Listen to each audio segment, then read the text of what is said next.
வணக்கம் ஃப்ரெண்ட்ஸ், வாங்க இன்றைக்கி நம்ம எம்வி பிளாக்ஸ் ஆஃப் மலர்விழி சேனலில் பார்க்க போகிறது ராகி மாவில் பன் தோசைங்க. சூப்பராக இருக்கும், ஹெல்த்தியானதும் கூட, ரொம்ப சத்து நிறைந்ததுங்க இந்த ராகி. இந்த கேழ்வரகு பன் தோசையை எப்படி செய்யலான்னு சொல்லி நம்ம வீடியோக்குள்ளே போய் பார்க்கலாங்க. ரொம்ப சாஃப்டாக இருக்கும், மேலே நல்லா கிறிஸ்பியாக, உள்ளே சாஃப்டாக இருக்கும். வாங்க வீடியோக்குள்ளே போய் பார்க்கலாம்.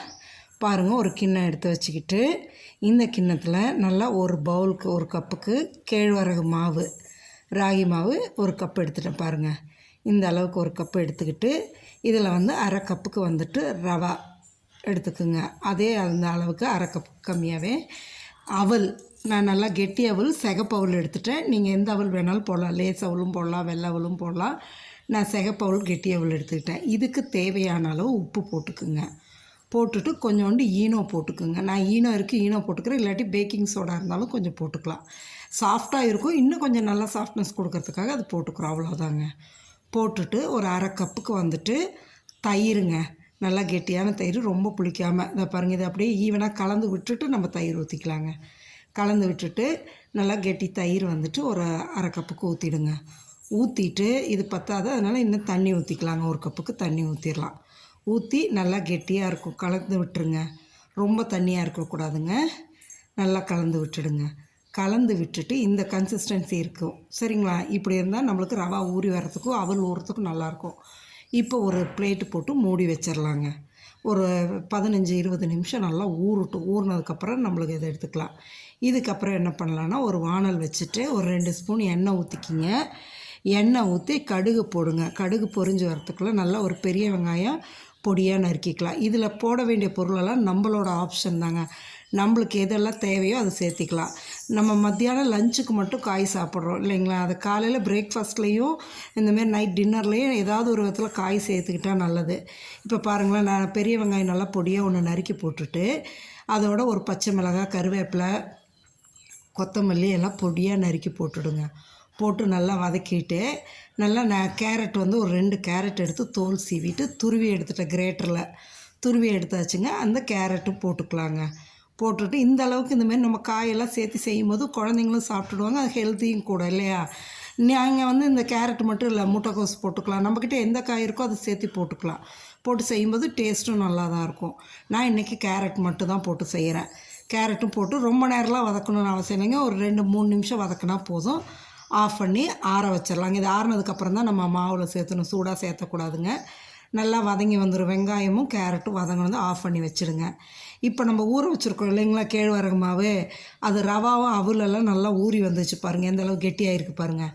இந்த அளவு கெட்டி ஆயிடுச்சு, நல்லா ஊறி இருக்குது. இதை இப்போ ஒரு மிக்ஸி ஜாரில் ஊற்றி நல்லா நைஸாக அரைச்சி எடுத்துடணும். ஏன்னா அந்த ரவா அந்த அவலெல்லாம் அரைஞ்சி வரணும். அதனால் ஒரு மிக்ஸி ஜாரில் ஊற்றி நல்லா அரைச்சிருங்க நைஸாக. தண்ணியும் ஊற்றக்கூடாதுங்க, தண்ணியெல்லாம் ஊற்றாமல் அப்படியே அரைச்சி எடுத்து இதாகுங்க.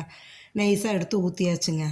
இப்போ இதிலே நம்ம உப்பு எல்லாமே சேர்த்தியாச்சு, ஈனோவும் சேர்த்திருக்கோம், சரிங்களா? இப்போ இதில் அந்த வதக்கி வச்சுருந்தோம் இல்லைங்களா, கேரட் வெங்காயம் எல்லாம் ஆறிடுச்சு, அதை எடுத்து இதில் போட்டுருங்க.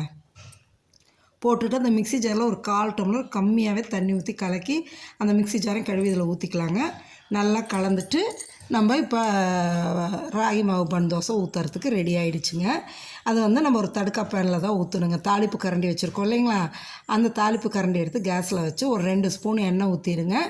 சிம்மிலே வைக்கணுங்க, தீ அதிகமாக வைக்கக்கூடாது. சிம்மில் வச்சுட்டு எண்ணெய் காஞ்சதும் நம்ம எடுத்து ஊற்றலாம். நான் சின்ன கரண்டியாக போட்டிருக்கங்காட்டிக்கு 2 கரண்டி எடுத்து ஊற்றுறேங்க. ஊற்றி சிம்மிலே வச்சு மூடி விட்டுருங்க.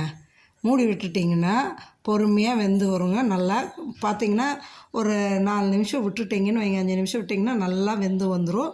அதுக்கப்புறம் மூடி எடுத்துகிட்டு நம்ம அப்படியே திருப்பி விட வேண்டியது. இந்த அளவு தீ கம்மியாக தாங்க இருக்கணும்.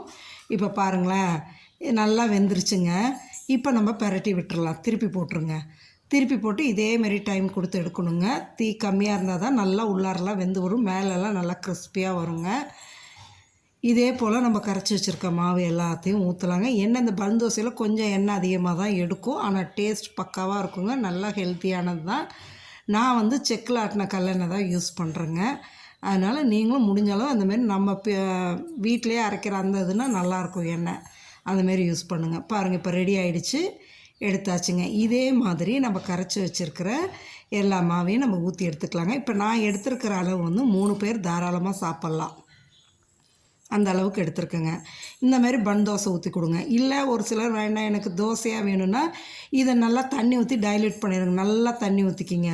ரவா தோசை மாரி தோசைக்கல்ல சுற்றி இருந்து ஊற்றி எடுத்தோம்னா அதுவும் நல்லாயிருக்குங்க. பாருங்கள், இப்போ நான் ஊற்றியாச்சு. இன்னும் இந்த பன் தோசைக்கு வந்து தக்காளி சட்னி, பூண்டு சட்னி, கார சட்னி எல்லாம் நல்லாயிருக்குங்க. ஆனால் நான் இன்றைக்கி வச்சுருக்கிறது வந்து புதினா சட்னிங்க. நல்லா மேலே கிறிஸ்பியாக உள்ளார நல்லா சாஃப்டாக வந்துருச்சு. நீங்களும் இந்த ராகி பன் தோசையை செஞ்சு சாப்பிட்டு பார்த்துட்டு எப்படி இருக்குன்னு சொல்லுங்கள். நம்ம சேனலை சப்ஸ்கிரைப் பண்ணுங்கள்.